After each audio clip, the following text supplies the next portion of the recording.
Welcome for those of you who are already seated and everyone online. My name is Delphine. I'm the Global Patch Chemicals Campaign Coordinator for Break Free from Plastic, ENSIA. And I have the pleasure to facilitate an all-female panel today, which is, something we don't see so much in Brussels. So we should just be happy about it to start with. And we are lucky enough to have 3 activists in the front line of the LNG build-out and the petrochemicals build-out in the Gulf South of the US, and 2 activists working in Europe on fighting LNG as well. And they will all share their expertise, their experience, and answer your questions. And I will go first, sorry, to Esther Bolander from Climate Action Network Europe. And Esther is going to give you a little bit of a tour of what's going on at the EU policy level on LNG so that we understand the context in which we are having this conversation about the impacts of Europe's thirst on energy. And I would add NGLs coming from the US. So Esther, the floor is yours. And you have about 7-8 minutes. Okay, thank you. Does this work? Yeah. Yes, thanks for having invited me. I was also very grateful to hear the testimonies from the ladies sitting next to me here. I think it was a very, very powerful witnesses from people directly being affected by something which has, it's not new that the EU is importing fracked gas from the US, but it's a tendency which has definitely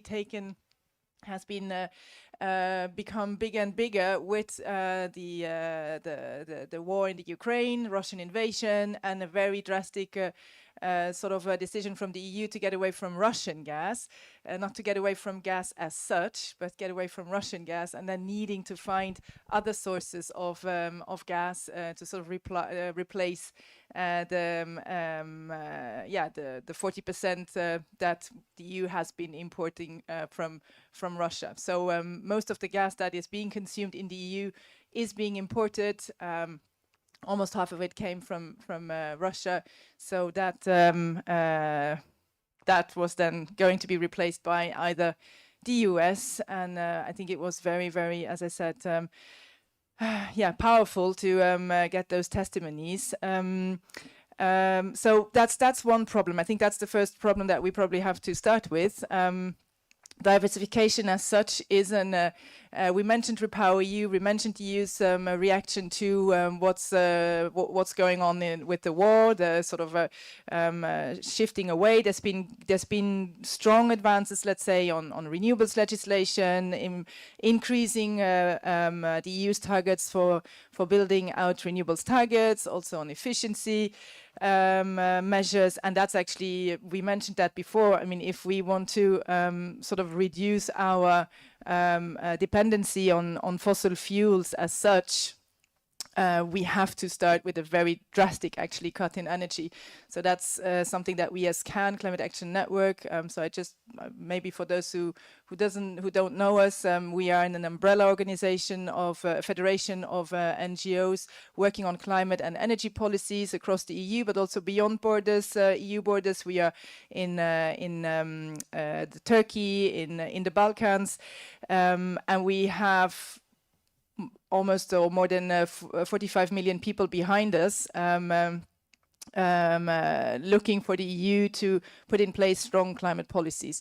So as civil society organization, we have developed an energy scenario which is supposed to bring us to climate neutrality by 2040. So we want to actually have bring the EU 10 years, a decade ahead of their current sort of agreements on by when to reach climate neutrality, which is for the time being 2050. So we say, okay, this needs actually to happen much quicker because we see climate change is happening not only far away from us, but also we see the impacts also very close to us now here. That scenario shows us that if we want to reach that climate neutrality by 2040, we actually have to cut our energy demand by half. I think you have to realize, sit down for a second and imagine what it means, cutting current energy demand by half. It has serious implications on the way how we consume stuff, how we produce stuff. We mentioned plastics just before, single-use plastics. Yeah, loads of these things would not just be possible anymore in that vision, in that world. Also how we develop infrastructure, how we build steel, use steel, so much more an circular economy approach, much more reusing and recycling, and so taking care of our resources in a very different way. So that's just a bit as a preamble on where we position ourselves and what it means also then for gas. I mean, for phasing out fossil fuels as such, we see no role for coal in 2030, no role for gas by 2035. So, and that's the campaign that I'm coordinating. We're looking really at the fossil gas phase out by 2035, which is in 12 years time. So complete phase away from fossil gas, no imports, no local extraction, and all of our sectors across the economy, buildings, industry, power, have no use of fossil gas anymore. Voilà, that has implications. The current policy landscape, let's from the EU, the Brussels bubble, is that we have a directive on buildings, which is actually looking at getting gas out of buildings. That's 30%. That's a big, it's a big chunk, and it's one very concrete way also to start that discussion, right? We are working, or I'm working on gas, the gas package, something which is looking at how we're going to regulate the market, and also the future hydrogen market. And as it has also been mentioned before already, that's a crucial piece as well, because we see a lot of pressure from the gas industry to sort of have a push hydrogen high up, stay in that world of molecules, being able to continue to use infrastructure that we have, pipes, and then giving also somehow a lifetime expansion to fossil gas. Voilà, so that's the methane regulation is another piece, important piece that we mentioned also before. LNG extraction is also one of those, is a very methane intensive process, and trying to fix pieces there is also of big importance. We're putting in a big focus on imports, so we're trying to also apply all of those measures not only to gas that is being and methane that is being produced here in the EU, because as we just said, it's coming mostly from outside the EU. So it's an important element to look at as well. Voilà, just to sort of close, I think we have to, it's a big piece, it's a huge puzzle, and I think we have so many pieces, be it on the policy side, but then also those mobilizations about, we mentioned, we are talking about LNG specifically, and the diversification that we've seen with the war has triggered a big amount of LNG infrastructure build out in the EU. I think what is very important as well is that we have that awareness about what is actually the impacts of that LNG extraction, and how can we sort of stop infrastructure being built in the EU, in some countries which have also very aggressive or very, let's say, important plans to build out, and having our groups, our members, civil society being mobilized to sort of raise awareness and stop those infrastructure build-outs here in the EU. But I think that's also something which is very important to happen on the other side of the Atlantic. And as I also said before, I think it's really important to have testimonies as yours, and we need to bring you back to the EU and get you also your voice is heard more and more and very loudly. Thank you so much, Esther. A little bit more context, especially on one, if not the biggest gas consumer in Europe, Germany, with Tabia Poirier from DUH. So tell us what's going on in Germany with all this gas consumption and LNG import terminal. I am happy to. Is it on? Yeah, okay. First of all, good morning to everyone. I'm really happy to be here. The title of the event is very fitting, Stories of Resistance. To me, it is so obvious how your stories of resistance and our stories of resistance are intertwined. And I think it's really important that more people understand that that is the case. But first, I want to look at the second part of the title of the event, Europe's thirst for US LNG, because if we talk about Europe's thirst for US LNG and fossil gas in general, we have to talk about Germany, because as you said, Germany is the biggest consumer of fossil gas by far. And what's also important to know is that around 50 to 65% of that gas came from Russia before 2022. So Germany had the opportunity to look for new ways to lessen the dependence on fossil gas, but they chose another route, which is to do a massive build-out of LNG infrastructure.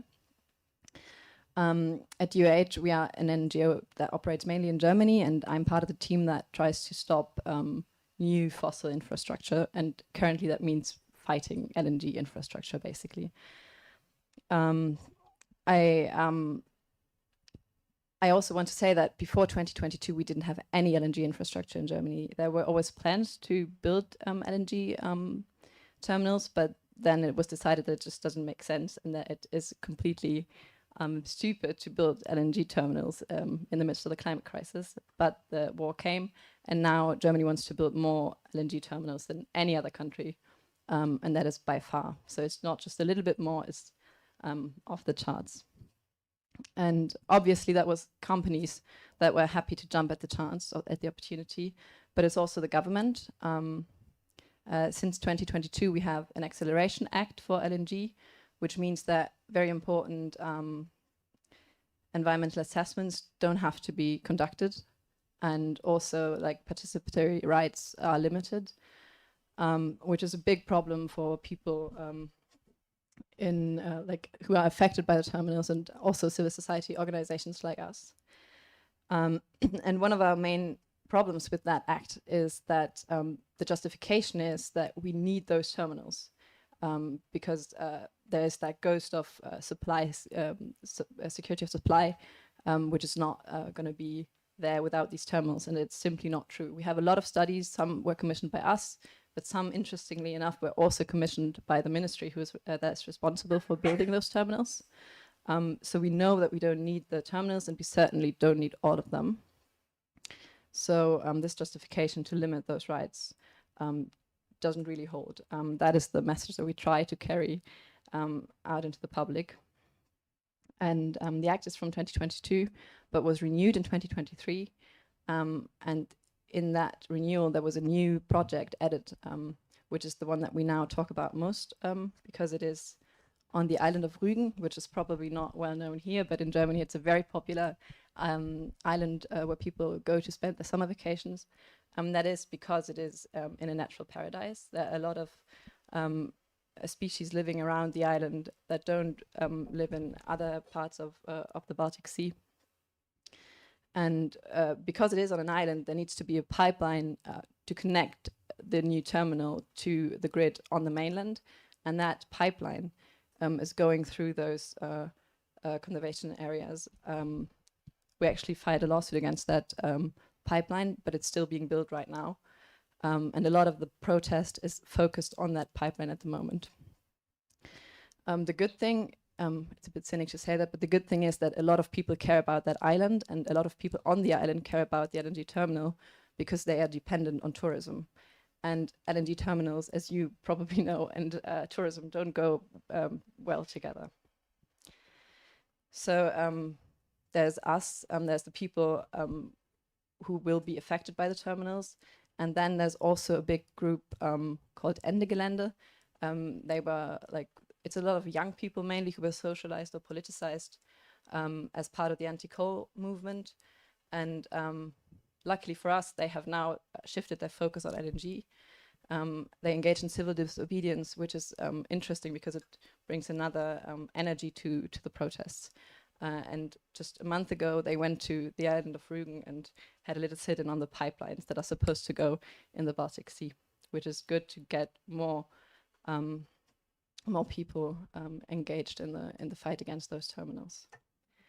Now I talked a lot about Rügen, which happens a lot, but there are also other projects across the whole coastline of Germany. I think it's 5 places, but in all of these places they want to build several terminals, and with every terminal there are pipelines that need to connect those terminals. There are jetties that need to be built, and for all of those terminals, pipelines, jetties, you need permits, and we try to be part of as many of those permission processes as possible. And when I read the title Stories of Resistance, I wanted to share our Excel sheet with you, because that is what resistance looks like as well. If you print it out, it's 5 pages of Excel where we try to keep track of all the permission processes. And this is not to get your applause, but also, but mainly to show you that we produced these 5 pages of Excel in only 2 years, and before that we didn't have any of those projects. I think that shows how much pressure there is on civil society to act quickly to stop these projects.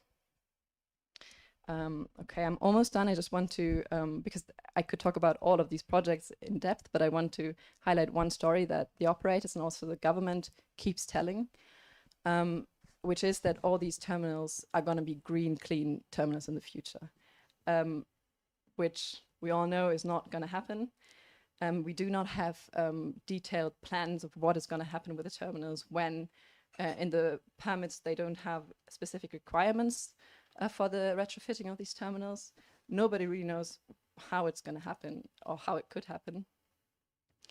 And I think that is why it is so important to talk about your experiences and your struggles, because I think if more people understood that that is what is happening on the other side of the Atlantic already, it would be more difficult to tell that story of the green terminals. Especially because on the other side, we do know that there are a lot of long-term contracts. Sometimes we even can draw links between specific terminal projects in Germany and terminal projects in Texas or Louisiana. And sometimes it's contracts that go for 20 years, starting in 2026. So that brings us to 2046. And Germany wants to be climate neutral in 2045. So there's no way that can work out. So ending with that specific link between the struggles on both sides of the Atlantic, I'm looking forward to your inputs. Thank you so much, Tabia. And what's interesting when talking about importing LNG to Europe, it's also to do what? And Germany is the biggest producer of petrochemicals in Europe. So that's one of the things they're doing with this gas. And I'd like to open this conversation, especially with our US activists. So we have Jenny Espino from Texas Campaign for the Environment, and Elida Castillo from Chispa, Texas, and Michael Esaluca from Breakthrough from Plastic. I'm very happy to be in this panel with you all. And thank you, Esther and Tabia, for kicking us off on the geeky, nerdy European data. I'd like to come back to something super simple, LNG, liquefied natural gas. What's natural in LNG? From your perspective, where you are at the extraction, transformation, and export level of this natural, supposedly natural gas. I don't know if one of you wants to kick us off. Hello, everybody. My name is Elida Castillo. I am the program director for Chispa, Texas, which is a grassroots organizing program of the League of Conservation Voters. And we're mainly focused on BIPOC communities, Latinx communities, where, you know, whenever they're looking at siting these facilities, they're not looking at the affluent, whiter communities. They go into low income, under-resourced, low-income communities of color, because that's where they feel like they won't get the most pushback.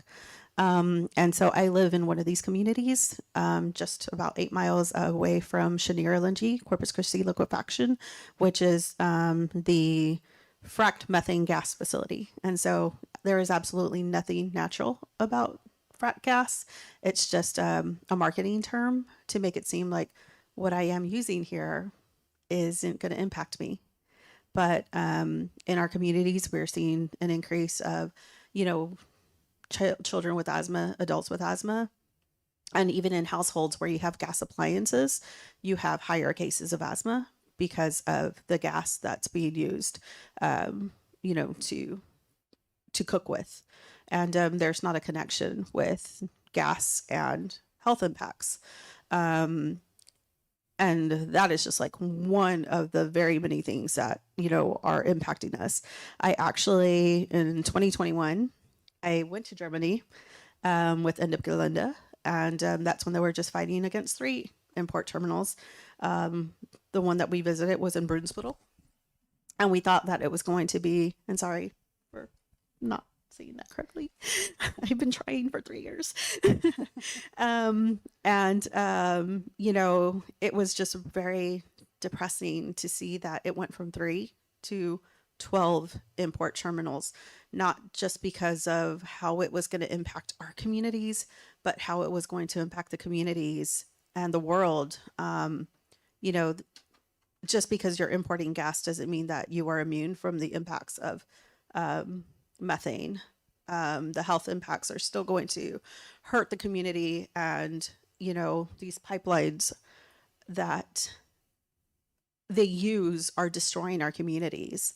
From the fracking process to the transport to the manufacturing, they call it a manufacturing of LNG, to the loading up these ships, to exporting it, and then the regasification process. They don't look at things on a cumulative impact. They only look at it piece by piece by piece. And where we live in Texas, we don't have strict regulations on these facilities. Our Texas Commission on Environmental Quality, which is supposed to look at the Clean Air Act and Clean Water Acts and everything that should be there to protect our communities, they overlook all of these protections and they rubber stamp all of the permits. They also make it very difficult for our communities to have access to these permits. So whenever they're going to in front of the commission and they're asking to increase their air pollution permits, which they do over and over and over again, rather than finding them and telling them, you know, this needs to be reduced, they increase their permits. And whenever they have a permit hearing, rather than the facility telling the community, this is what we're going to be releasing into the environment, these are the pollutants that we're going to be emitting, these are the carcinogens that you are breathing in, they sell us on like, look at our employees. They volunteered so-and-so hours and they built a park. Oh, our facility donated this much money to the food bank. Look how wonderful we are. Don't you love us? We are your good neighbors. And I'm sorry, but good neighbors don't try to kill you or don't kill you every day, because we see our community members dying from cancer. We see them dying from cardiovascular disease, from renal failure, from lung disease. And when they go to the medical doctor, if they have the ability of going to a doctor, because we also don't have enough hospitals or medical doctors in our communities, they're told that it's allergies. You know, it's not like what it surrounds you, it's allergies. You know, there's nothing to be concerned about, because that's what the facilities tell us. Whenever they're flaring, we get notifications every once in a while, and they'll say, we're going to be flaring today, which they've already been flaring for the entire month, but they'll send out that one notice like just to keep tabs in the community and say like, oh, well, we only had one flaring event because look, here's the paper trail. Because community members aren't sending those flare notices every day, like, or pictures to the facilities, to the regulatory agencies every day. Oh, flaring is they're burning off excess gas, because if they're not burning this off, it could cause the facility to explode. And also in our communities, we do not have emergency evacuation plans. So if there is a failure at this facility and there's an explosion, the community doesn't know what to do in the event that there is something of this nature. And the thing is, it's not just one facility and then you have several kilometers, you know, a good distance of protection. You know, they're building these facilities right next to each other. And then we have so many different pipelines that are going over each other. And then we also have so many orphan pipelines that years ago, decades ago, were put in the ground and then completely got forgotten. And they could still be, you know, used, but there's no tracking on, you know, if there's still product going through there. And unfortunately, back in 2020, 5 men lost their lives because the Port of Corpus Christi was dredging our ship channel to allow for larger, very large crude carriers and LNG tankers. They had to dredge our ship channel to make it deeper for these huge tankers to get through. And so there was men dredging it and they didn't know that there was an abandoned pipeline there, and the dredging ship struck it and there was an explosion on the ship and you had 5 people lost their lives.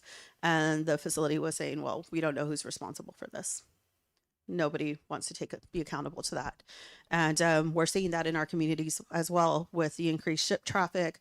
There's coastal erosion.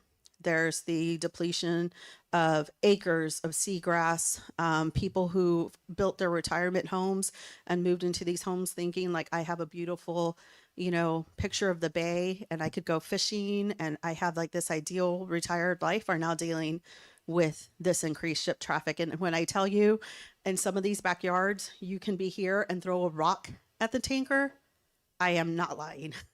You really can be where I'm sitting. And for those who are in the room, there's that chair right there, and you could throw a rock at it because that's how close these tankers are to homes. And these facilities are very close to neighborhoods. They're close to schools. They're close to a senior center. And the thing is, because of the assistance they get from our federal government, they're expanding. And like Cheniere right now is currently trying to undergo stage 8 and 9 expansions. And they're building 3 ground flares so that they can have more flaring. And the community members joke about it. Whenever they see this tower of fire, they call it the ISRon for those who are Lords of the Rings fans. You know, or they say it's like Motel 6, which I think there's a Motel 1. And in the US, there's a Motel 6 chain that says, oh, stay with us, we'll leave the light on for you. So they're calling the Cheniere Flare Motel 6 because they leave the light on for you. You know, and these are just things that they have to do and make do to like survive. And they're like slowly realizing through the conversations that we're having with them that, you know, we can fight back, we can stop these, we can pressure our governments, and most importantly, work together so that we're fighting this on both sides, because there's power in numbers and we can't just defeat it alone. You know, on our side, we hope to strengthen our partnerships, because if we're going to have a future for everybody, if we're going to have a future, we need to transition away from fossil fuels now. And so, you know, I just appreciate us, like, you know, from 3 years ago into Galinda, there was only one campaigner, and then slowly we've been adding to it, and now we're here, and we're going to probably be, hopefully here next year, celebrating our victories instead of commiserating over our harms. Thank you so much, Elida. So you mentioned that the number of LNG export terminals has tripled or quadrupled in the last 3 years. And I want to turn to Michael, because this is in less than the last, that's not really a sentence. This is a phenomenon that is less than 10 years old. I learned from you yesterday that not so long ago, the US wasn't exporting any fossil fuel. So if you could give us a bit of background on this evolution and the costs beyond what Elida already mentioned on the local communities, that would be fantastic. Yeah, I'll give you a little bit of background and I'll try to do it quick. So in the mid-1970s, I think it was 1974, the US was in a period of inflation and then there was a fuel crisis. So people were lining up around the block to try to get gas because OPEC, which is a sort of like a cabal of major gas and fossil fuel producers, were raising the cost of fuel. And so at that time, our government in the United States made the decision that the fossil fuels that we were extracting would not be exported abroad because we needed to have reserves for our own country because of national security.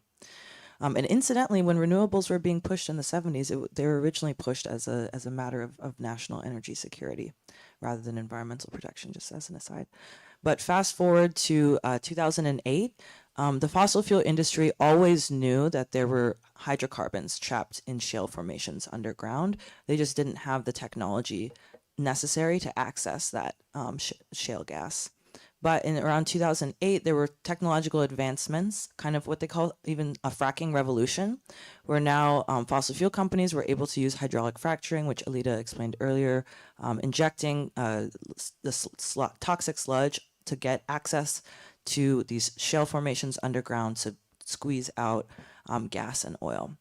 And so we have a giant shale field in the United States called the Permian Basin, which is West Texas and eastern New Mexico. There's a shale field in northern Louisiana. And then in the north of the country in Pennsylvania, there's also a massive shale field. And so because of this fracking revolution, all of a sudden, and then also public subsidies of fossil fuel extraction, all of a sudden the United States could produce tons and tons of fossil fuels.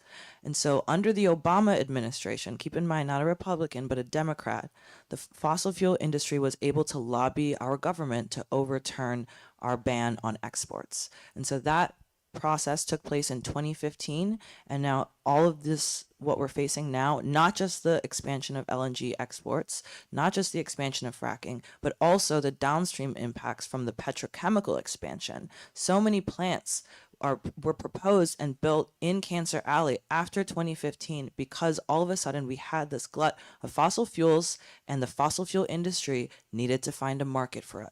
So just as they have created an artificial demand for plastics because they needed to find a market for their refuse, so they're selling us back their toxic waste and convincing us we need it, they also needed to find new markets for all of this fracked gas that they were now extracting.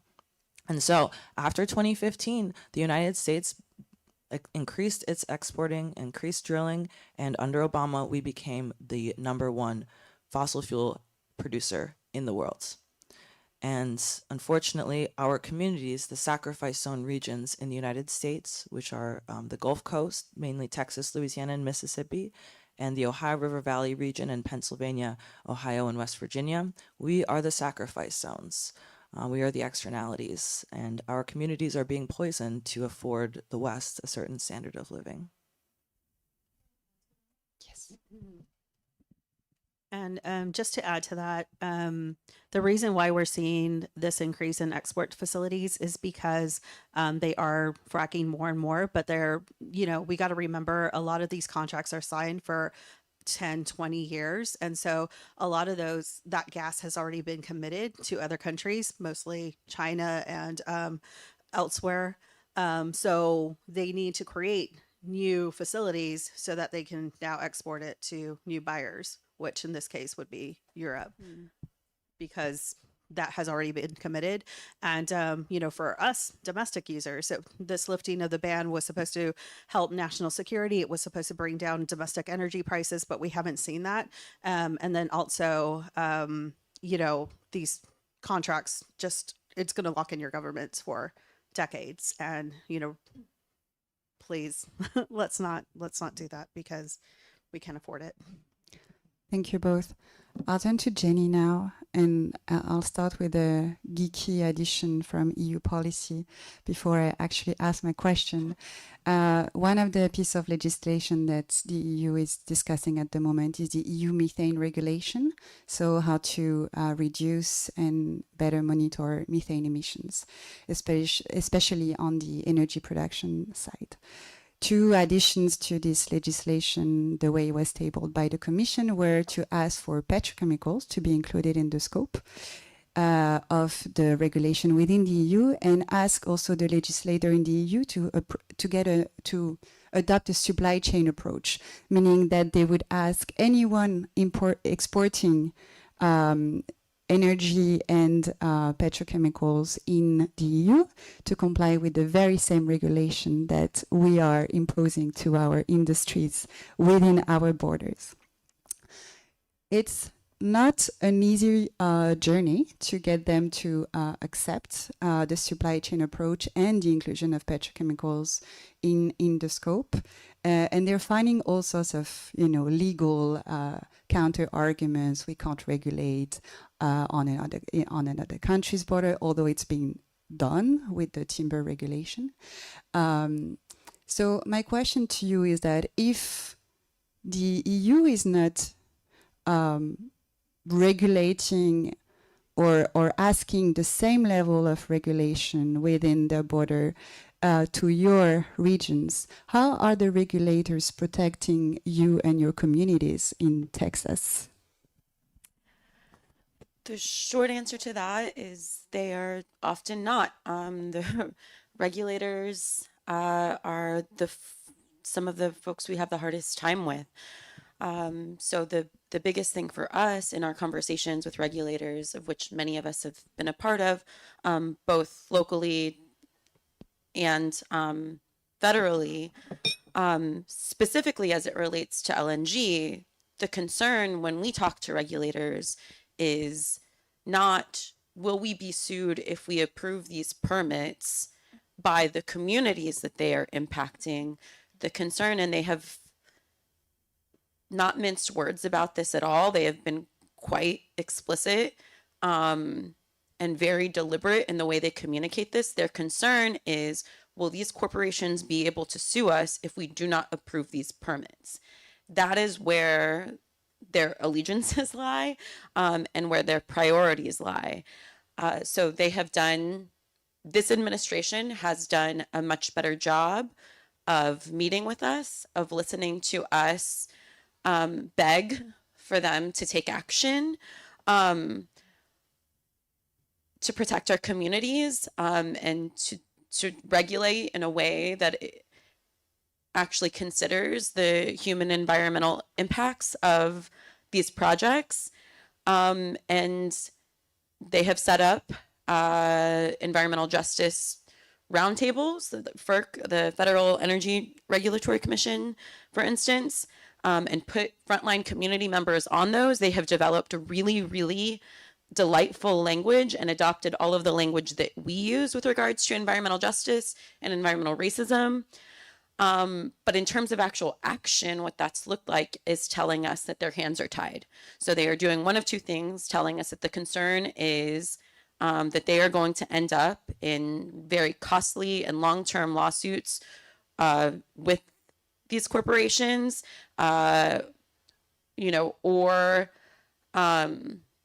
I'm so sorry, I lost my train of thought. But that they will end up in that position, or the alternative to that is that they are pointing fingers at one another over who is responsible for any given minutia of the work that we're doing. So we talk to PHMSA, who tells us that we need to talk to FERC. We talk to FERC, who tells us we need to talk to the Department of Energy. We've talked to all of them.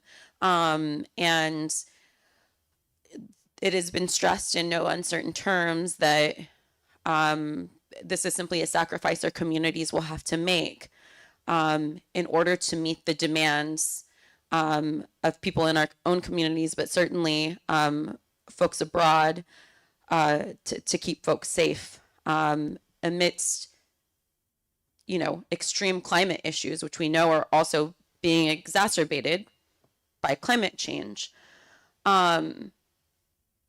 So there's no incredibly concise way to put it, other than to say, without changes to the actual rules and without more deliberate international solidarity, on this issue that our regulators are not moving.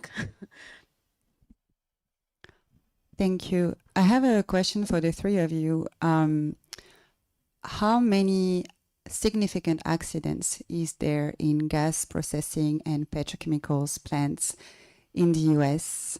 I do have the answer. And could you describe what happens when there is one of these accidents or incidents?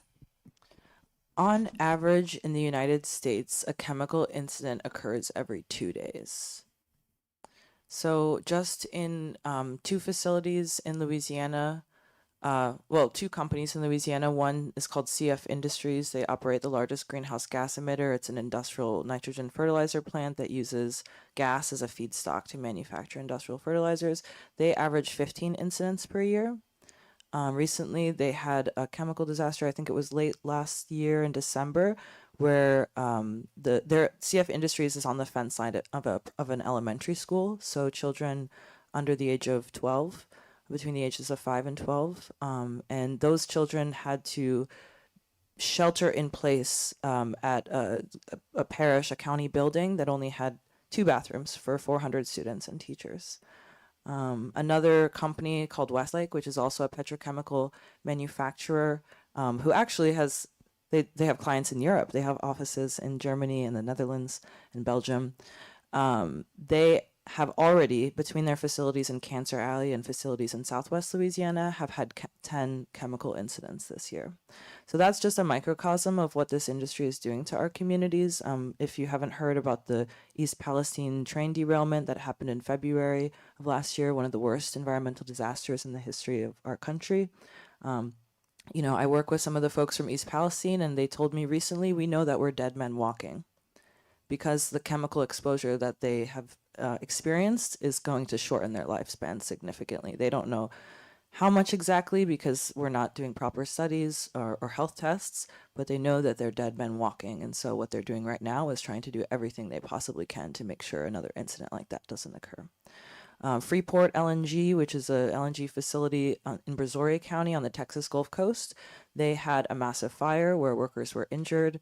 It seems like almost every other day I hear about a chemical incident. I started tracking at the end of July because the INEOS company, also in Brazoria County, that's trying to build the ethane cracker here in the port of Antwerp, INEOS had a pipeline rupture, an explosion at their facility. And so I began tracking chemical incidents that were occurring in the Gulf Coast.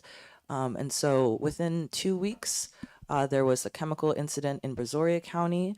There was the Dow chemical facility in Louisiana that had explosions in 6 ethylene oxide units, and ethylene oxide is a carcinogenic, highly carcinogenic chemical. They had 6 explosions that shook 250 homes in the surrounding area. And then that same week, a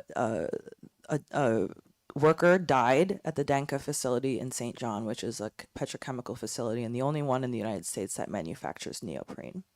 And then 2 weeks later, we had a massive fire at the Marathon refinery. One of the terrible things, Marathon also has plenty of incidents. They had a fire in February of a fire and explosion in February of last year as well. But one of the most terrible things about the most recent Marathon refinery explosion was that I found out about it because I got 5 calls before 9 a.m., but there were no sirens. There was no alert to the public. So people found out about that explosion because they either saw giant plumes of black smoke in their backyards or because they logged onto Facebook and saw people posting pictures. So our government is not doing its due diligence to protect people. It's not doing its due diligence to regulate these companies. And it's certainly not doing its due diligence to address or mitigate the harms of environmental pollution when people are exposed. Yeah, I want to say the issue of transparency in the midst of these accidents is a huge one. I've also been back and forth to Freeport, where the community was not notified. Even the mayor was not immediately notified about the explosion at Freeport LNG. PHMSA came down and did a public meeting there. They gave, which is one of the regulatory bodies, on pipelines and hazardous materials. They did like a presentation there where they were supposed to be getting public input, and it was only after one of the local leaders there, Gwen Jones, stood up while they were still presenting and said, "You are supposed to be listening to us, but we have only been listening to you talk at us, and you still haven't told us the root cause of this accident." That they then turned over the mic to community members. So in a meeting that was about an hour, community members got 15 minutes to ask questions and to talk about their experiences in response to the Freeport LNG explosion. And to summarize, you know, the issue there was that they were wildly understaffed and wildly undertrained. And so for us, this is a workers' rights issue, in addition to all of, you know, the concerns that we have with the environment and cumulative health impacts, that in communities like ours, where there is little room for economic advancement, in communities like ours, where people of color specifically do not see the same job opportunities that other folks see, this is a pathway, you know, to security for your family. And so for us to see people that we love who feel like they have no choice working in these industries, and then that harm that they're already experiencing as a result of living under like a white supremacist capitalist system, have that harm be duplicated in their workplaces, is really heartbreaking. And so that's why so much of what we talk about is there being no solution to this crisis without getting workers in all industries that are connected to LNG and fossil fuels on board, right? That they have to be part of the solution. And that has to be, you know, something really central to what we're talking about. I also wanted to say that in our community, where we have been able to push for what's called a reverse alert system, where we get text messages notifying us, and I haven't really been able to develop better language than accident, but I do really hate that word, because I don't think they're accidents. I think it's the natural outcome of the way these industries work, with regard to them trying to pump out productivity from workers, and look out for their bottom line, certainly. So we do get notifications via text when these things occur, and because of the frequency with which we receive them, and that so many of these flaring notifications especially end with no community action necessary, that they have created this culture of normalization, that like people think it's normal to live under the conditions that we live under, and that this is just the way our community functions and the price that we have to pay for the sort of alleged economic prosperity that these industries bring to our communities. And so oftentimes, you know, amidst these crises and human loss, people don't even have a moment to breathe and consider whether or not these things are normal, because they happen with such regularity, and it's such a central part to the way that we live and our experience. So yeah. Elida, you want to add something? Thank you, Jenny. Yeah, I mean, we also can't ignore the impacts, not just to the workers at these facilities, but their family members. My grandma developed a lung condition because my grandpa used to work at an aluminum factory, where Chenier now has it's expanded into, because she would wash his clothes, and so she was, you know, exposed to asbestos. I had a cousin, Lori, who was a secretary at BP when the explosion happened in 2005. She was one of the 15 people who died. You know, and the community who dies from these cancers that they're exposed to every day. But they're always told, well, we can't really say it was a cause of the facility, because we're just, you know, we're just going to be guessing at this point. It could be anything. It could be a genetic factor. It could be, you know, the way you live. It could be all these other things. But, you know, from the factory workers who died at the fertilizer facility back in West Texas in 2013 to the employees who were dredging and died in that accident, to the oil field workers who die every day because there aren't protections in place. And I don't think it's by any mistake that, not just because we also have these huge like deposits of fossil fuels under the ground, but in our states, we also don't have worker protections. We live in quote unquote right to work states, which means that your employer has a right to fire you for any reason. And a lot of these workers are also contract workers. They don't have contracts, they're contractors. So they can go into work one day and they could be gone later on that day, because at the end of the day, they're not beholden to us. They're not beholden to our communities. They're not beholden to anybody, but they're shareholders and profits. And so I think, like, you know, how many accidents usually happen? One too many. And, you know, I think it's time that we also take that cost into consideration, and not just, you know, we need this for national security. We need this for this and that. You know, we really need to stop putting profits over people, because that's not a way to live. Thanks to the three of you. So that's answering, or that's the beginning of an answer to the title of this event about the impacts of Europe's LNG and NGL thirst on local communities in general, but here in particular on the Gulf South. Sorry if I mispronounced that. I see that Esther grabbed a microphone, so I will let you add whatever you have in mind, and then we'll open for questions from the audience and also from people online. Esther? Yeah, but I'm happy to go for questions from people. I can make my point a bit later. So please go with the audience. Fantastic. Do you have questions in the audience or online? Yes, can someone circulate a microphone, please? And please introduce yourself. Hello, I'm Tatiana Lujan. I work for Client Earth. What would you like to see European people do to help you?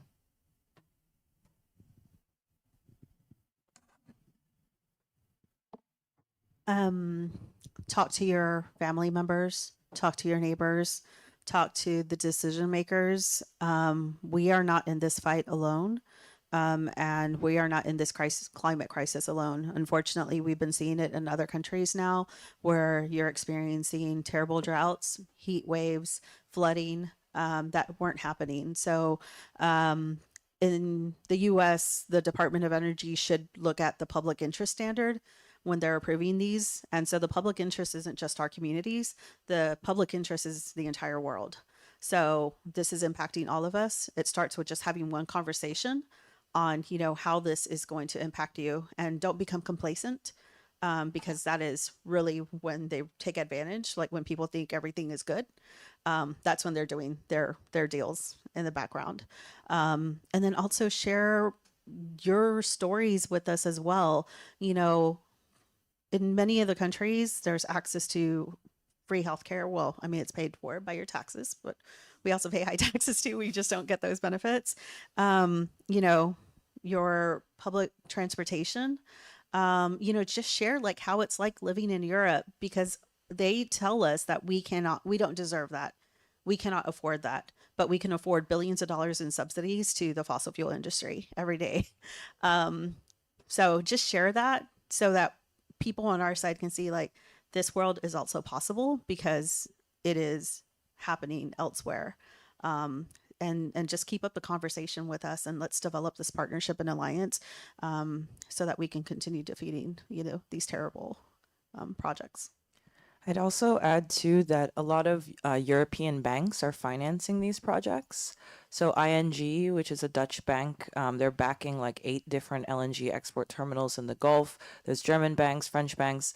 They're taking your money, the money, if you have accounts with them, they're taking your money and they're gambling with our lives with that money. And so you have the power, even if you don't live in a fossil fuel community, even if you don't live next to an import terminal or a petrochemical facility, you can talk to people you know that have accounts with these banks. You can move your money yourself, and you can hold actions just like our friends in Rotterdam held earlier this week. And so that's a really wonderful way to show solidarity and to build some of this international network of organizing that we need to stop this crisis.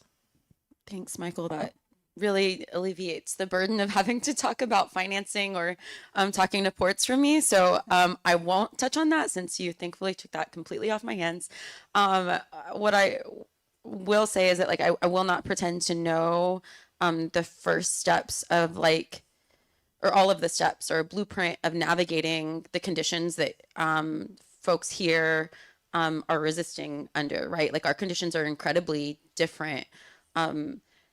What I do think is like, this is a good first step, right? Is opening dialogue about what international, you know, sort of solidarity we can build. And so I'm really heartened by that.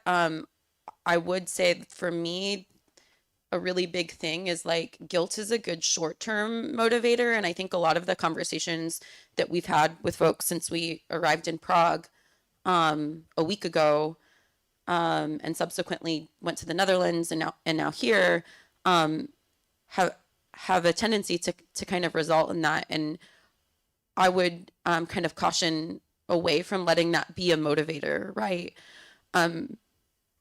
Again, short term, you know, work through those whatever feelings there are.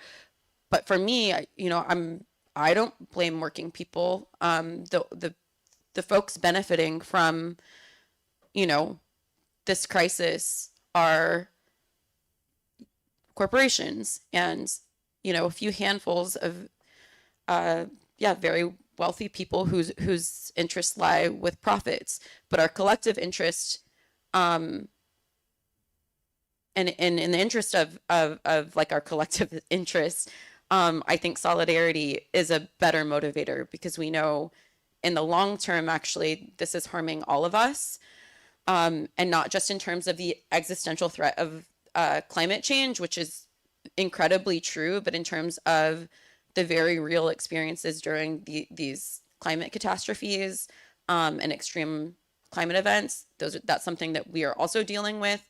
Much colder winters, as we've brought up, you know, in the midst of this winter storm, experiencing hurricanes and tropical storms in ways that are unprecedented and with more frequency. And we know that more than once, renewables actually are what have gotten us out of, you know, the crises with energy that we've experienced at home, specifically in, you know, these record hot summers. And so I think that is the push, right? Is that we need to put a spotlight on what those solutions look like for working people the world over. Thank you, Esther and Tabia. Like, what are the messages that you're spreading towards the European population in your respective campaigns and organizations? I mean, specifically now listening to what we just heard now here, I think what I would like to say is that we do have a bit of an opportunity ahead of us, which is EU elections coming up next year, so in June. We are a bit in a different political climate as we were 5 years ago. That's very clear. 5 years ago, we had millions of people going on the street. We had a very strong youth movement led by Greta Thunberg and others. We had first years of experiencing droughts and floods in the EU.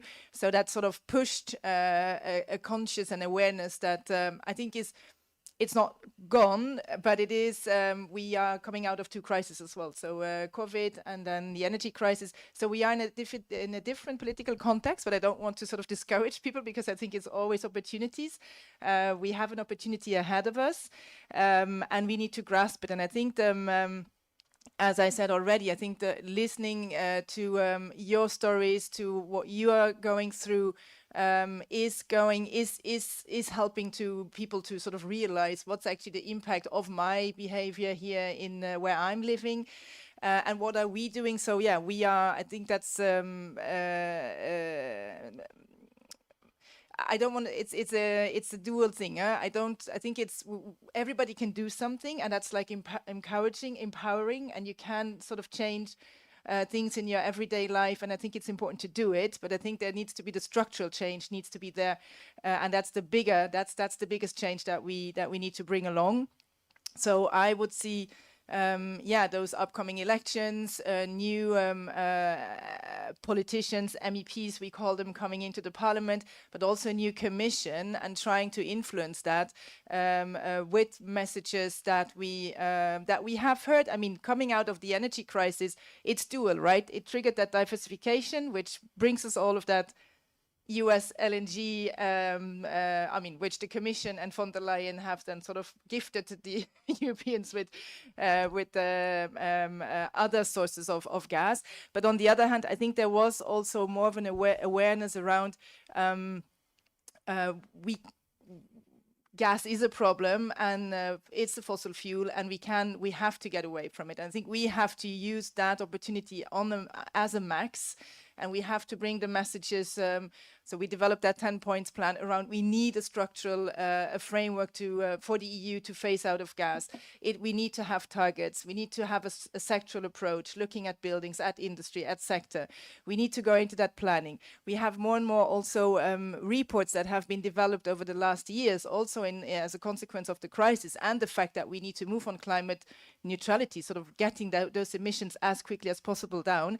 We have more and more reports looking at gas specifically. So I think there are things moving there, which I really want to see them as encouraging and as positive, because it is feeding policymakers, it is feeding those people who are going to take decisions with information that was not necessarily there before. And your information is crucial there as well. I think we need to feed them with that for pieces of information too. So voilà, for me, I think there is opportunities ahead of us, and we need to grasp them. There's not much I can add, actually. I agree with everything you said. But for our context in Germany, we do try to bring out the message of solidarity, because it is a good opportunity for many people to think about this for the first time in their lives, to think about the impacts that their energy consumption has on other regions of the world, and it's not only the US.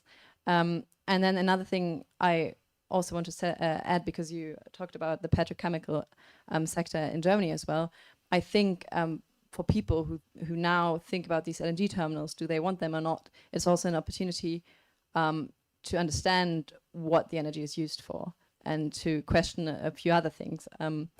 Another location in Germany, for example, is Stade. You might have visited it. And Dow Chemical, which you have mentioned, is part of the group that wants to build this terminal. And I think this is information that we want to get out to the people, to understand the connections a little bit more, and then in the long run, or maybe better sooner than later, think about our fossil gas consumption. Yeah.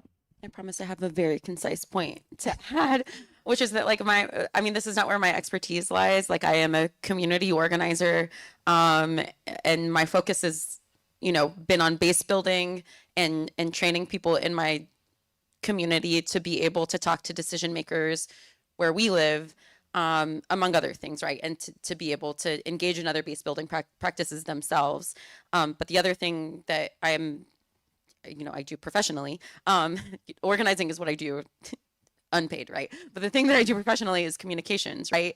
And so for me, we have spent a great deal of time conducting studies, presenting data and facts, and in the face of complete disregard of reality and science, oftentimes what does have the power to move people, and I wish people were more responsive to data and the facts, and I think we should keep presenting those. I don't think they're a non-issue, certainly, but in the face of complete disregard for that, I think oftentimes, the human component is a really big thing for people. So I think one of the biggest things folks here can do is amplify the stories of folks back home. And we were just in the Netherlands, and we had a really big city council meeting on Tuesday, and it was, they're streamed live on YouTube, and it was very late at night for us, but a very normal time in Corpus Christi. And so I took a minute to pause the work that we were doing and encourage people to watch folks from our community giving public comment at that city council meeting. And it's not just us. There's so many leaders, organic leaders and community members who weren't brought into environmental justice via data, but via their own lived experiences, who are just brilliant at telling their own stories and connecting those with facts, right? And so I would just urge people to amplify our stories. There are, sadly, for each of us, so many more people with similar stories that we can point you to, and you can amplify theirs as well. Thank you, Jenny. We have time for a couple more questions, either from the room. I don't know if there is anything online. No? Okay, so then real people, please introduce yourselves and ask your question. A microphone is coming your way. Hi, Larry, with the Press Club, working on climate issues, also with the Fossil Fuel Non-Proliferation Treaty. I'd like to know if there is data showing how much worse LNG is than pipeline gas in terms of greenhouse gas emissions because of the transport, the liquefaction process, and so forth. And secondly, I know that methane is going to be a big topic at COP28 because methane being a very powerful greenhouse gas, it's sort of considered to be the low-hanging fruit if we can reduce methane leaks and so forth.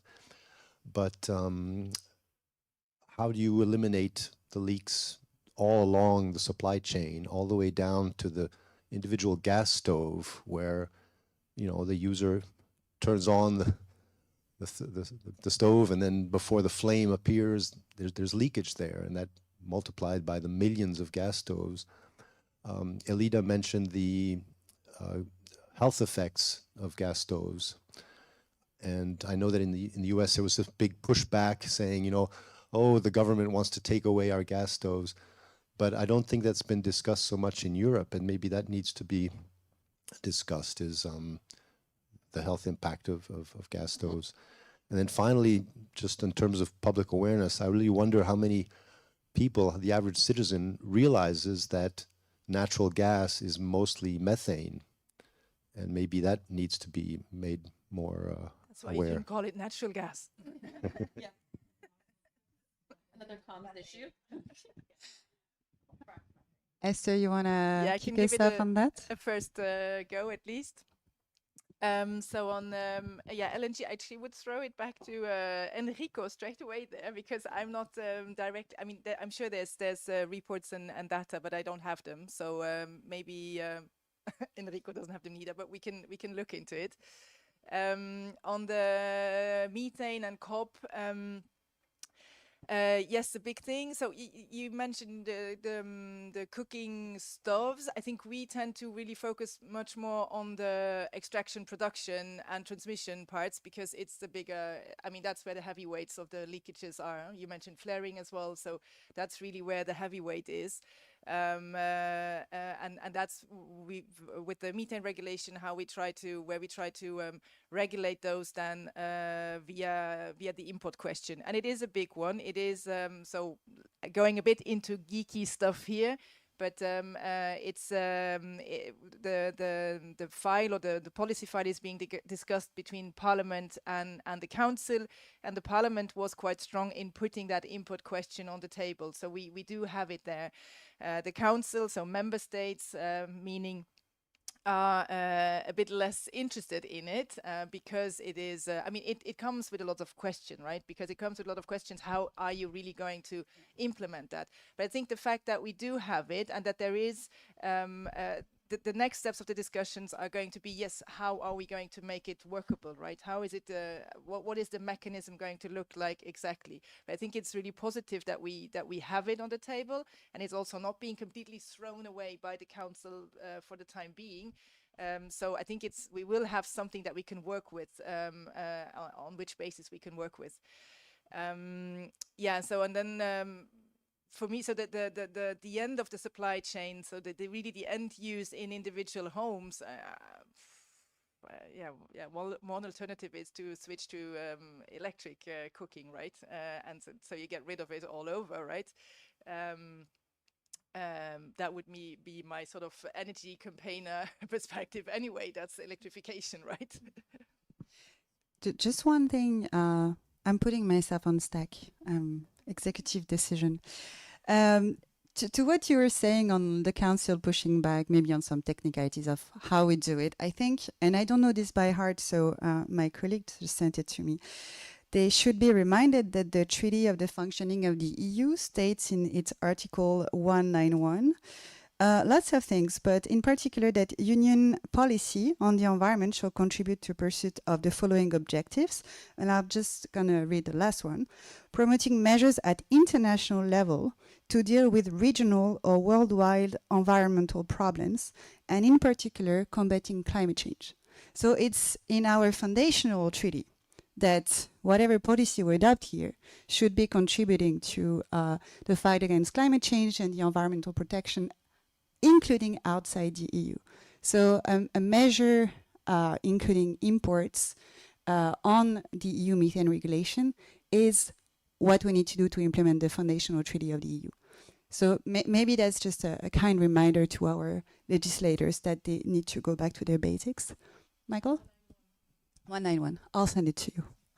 Yeah, so I'll say, you know, we know methane is a more potent greenhouse gas than carbon dioxide, so that's just a reality that we don't need studies necessarily to, but certainly I can just pull up my email and I can send some stuff to you, or I'll talk with Enrico, but we'll definitely get you some studies on the extent of methane emissions in the LNG value chain.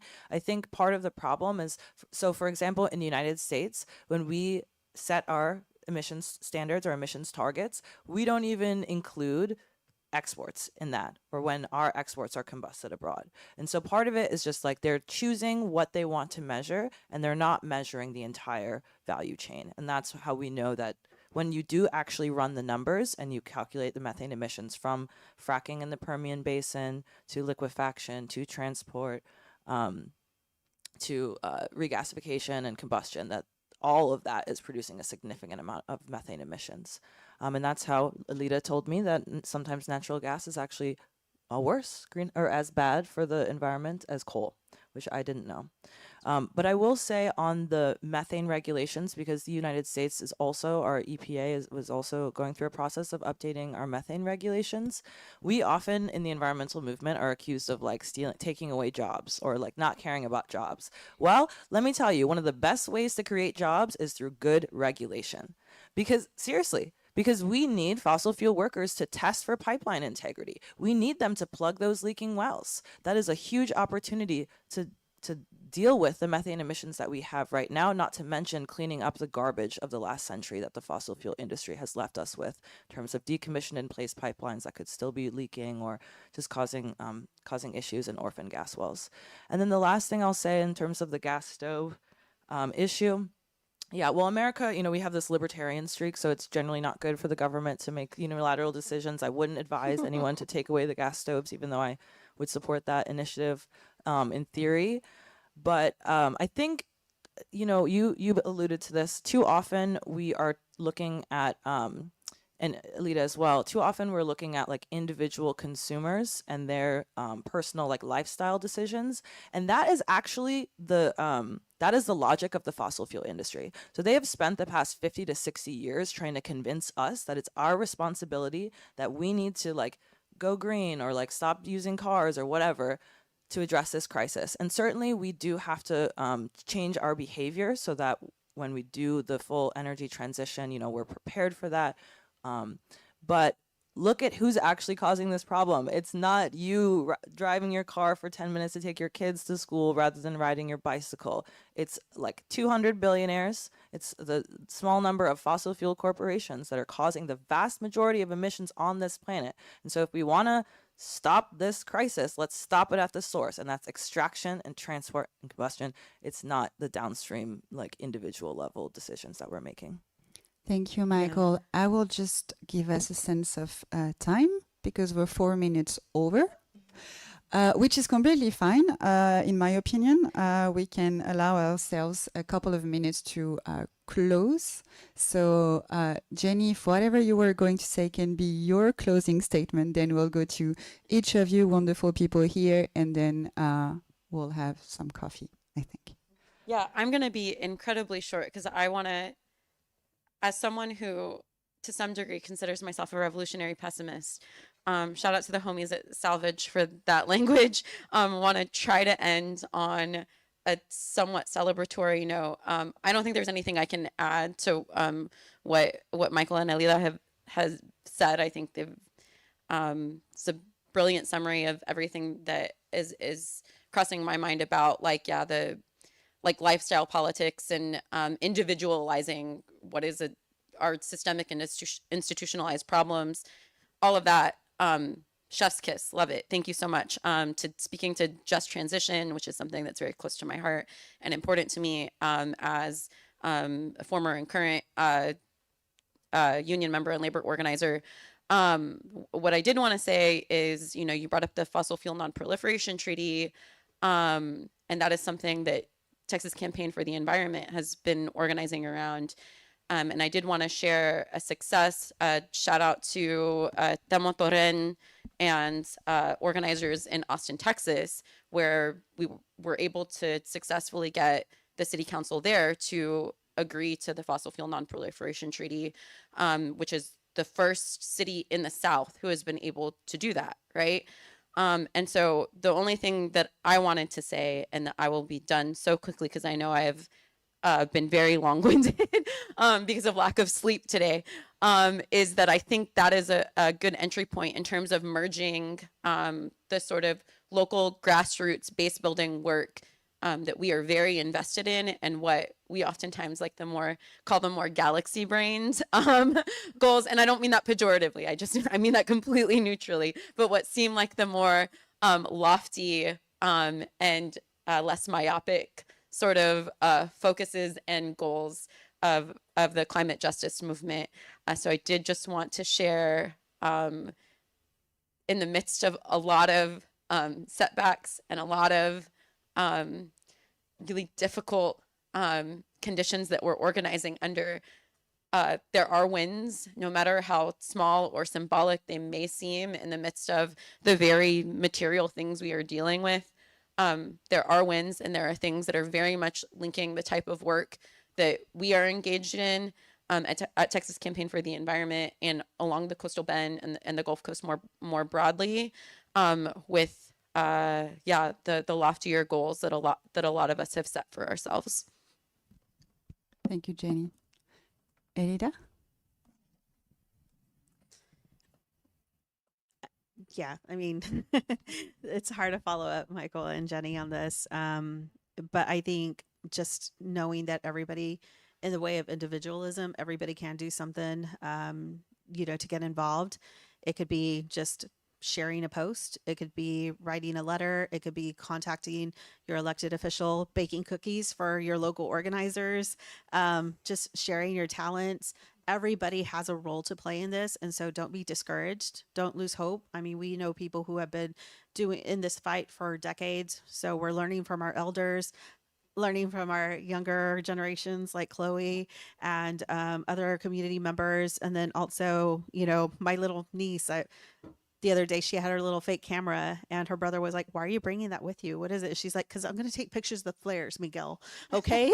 So she's 6 years old and, unfortunately she knows about this, but it's also just like sharing that, because that's the only way that we will make a difference, is sharing our skills, sharing our knowledge, and, letting people know that you know, there is hope, and there's victories to be celebrated, and there's more of us than there are of them. So, you know, we do have people power. And at the end of the day, like, we're all in this together. And, you know, just thank you so much for having us here. The only thing I would add is if there are, you know, the MEPs, there's new members of the European Parliament that are getting elected, please come to our communities. So if you're making decisions about the expansion of LNG infrastructure in the EU, I invite you to come to South Louisiana and look at what it looks like to have a community surrounded by 40 different facilities as they have in Southwest Louisiana. You have no idea what that looks like, and so you need to come down and see it with your own eyes before you make decisions that affect our communities. So we'll try to get you back also to talk to them. I think that that's maybe not more efficient, but for sure then the message arrives here. Finishing maybe just on a note, I was at a final conference of a EU project which is called Decarb City Pipes, and which has been looking the last 4 years at how can cities plan to get away from gas. And that's cities like Munich, Vienna, Rotterdam, Bilbao, so across the EU. And I think that's also, I mean, that's on the positive side of things. It's definitely useful. These types of things are going on as well, right? And you have cities often which have a much more sort of vibrant and dynamic push to put in place ambitious climate and energy policies. So I think it's really encouraging also to see that these are things that are happening as well, and they're trying to get their act together to find out how can we plan to put our cities, to get our cities away, be it the big public buildings, hospitals, schools, and so on, or be it in the individual housing areas. How can we get them away from gas? So these things are going on as well, and that's good. And then just very finally, I think to more than $200 billion of profits by oil and gas majors. I think that's something we also need to keep in mind and use it in any of our narratives that we have around people going through hard times with high energy prices, but then there's still these billions of profits being made, and there's something wrong here.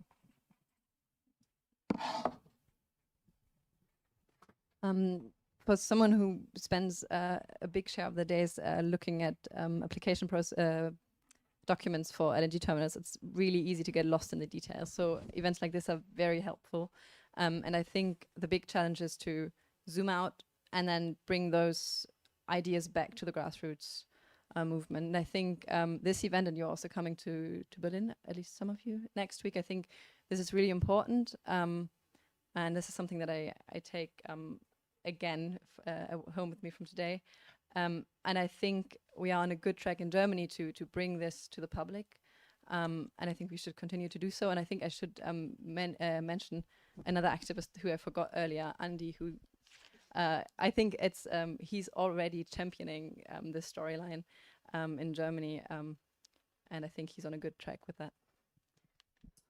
Well, I'm glad you mentioned Andy, because he's one of the people also behind this event, also Enrico and Frida at Food and Water Action Europe, all the people who allowed you to be here, the ones who funded, the ones who organized, your families. And I know it's one of many events and one of many cities in Europe, so we're very inspired by the fact that you still have energy to talk to us about the same thing you've been talking to people about over and over in the last few days, and will continue for at least another week.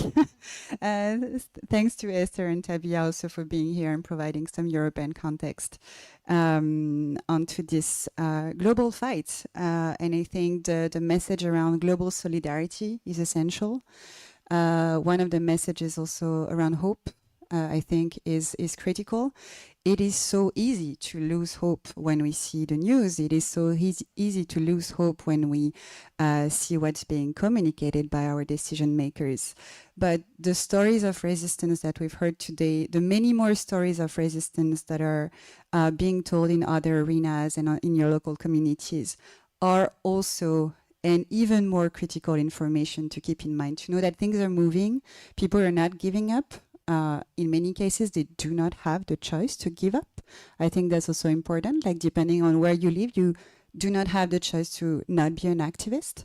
And I think that's something we sometimes tend to forget here in Europe when we are in comfortable, rather safe environments where we just can choose to be an activist or to just give up when it's not working the way we want it to work. So thank you for that. Thank you for the energy, the inspiration, the information. And this will be available on replay for those of you who want to take notes of those gold quotes that we've had throughout the entire panel, and also to share these stories and this expertise. This is not just story, this is expertise, this is knowledge. And it's not just something that can go in books or can look good on a picture. This is actual knowledge of people that is worth much more than any knowledge from industry studies that are highly not independent or what decision makers are sometimes saying, and even, you know, the press, what they choose to quote or not quote. So this is expert knowledge and stories to share for people to become a bit more expert on that and make the fight live on. So thank you all and have a good day.